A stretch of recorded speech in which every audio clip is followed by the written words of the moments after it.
Salam hörmətli izləyicilər, yenə də bir maraqlı sualın izahına baxaq. Göründüyü kimi də bu sual Venn diaqramı sualıdır.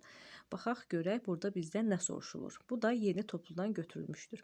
Mənsubiyyət şəkilçisi bir tərəfində yazılıb, bir tərəfində isə xəbər şəkilçisi. Sual işarəsinin yerinə uyğun gələn fikirləri müəyyən edin. Göründüyü kimi sual işarəsi ortaq hissədədir. Bizə lazımdır. Ortaq fikirlər. 1. Sözün formasını dəyişir. Mənsubiyyət şəkilçilər və xəbərli şəkilçilər hər ikisi qrammatik şəkilçidir. Sözün formasını dəyişən şəkilçi də qrammatik şəkilçidir. Bu doğru fikirdir.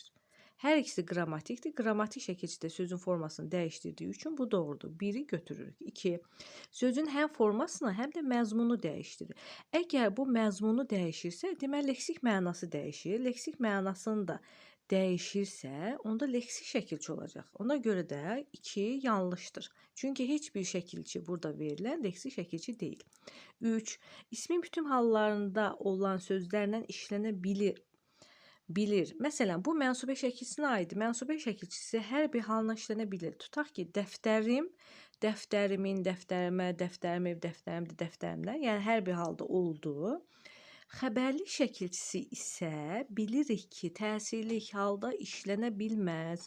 Ona görə 3 mənsubə şəkilçisi üçün doğrudursa da, xəbərli şəkilçisi üçün yanlışdır. Ona görə 3-ü buradan çıxırıq.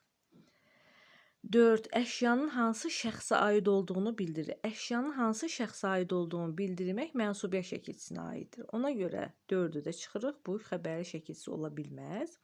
5. Həmişə 4 cür yazılır. Həmişə 4 cür yazılmaq da, məsələn, xəbərli şəkilçilərin bir ikisinə baxaq. Mən şagirdəm, am. Sən şagirdsən, sən. Görürük ki, burada da 2 cür yazılan şəkilçilər var, amma mənsubə şəkilçilər üçün doğrudur. Bu da ortaq cəhət ola bilmədi. 6. İsmə aid qrammatik şəkilçilərdir. Bəli, mənsubiyyət şəkilçisi də ismə aiddir, xəbərli şəkilçisi də ismə aiddir. Hər ikisi qrammatikdir, bu doğru fikirdir. Cavabımız oldu 1, 6, bu da oldu B bəndi. Əgər faydalı oldusa, videonu bəyənib kanala abunə olmağı, öz dostlarınızla, yoldaşlarınızla paylaşmağı unutmayın. Sağ olun.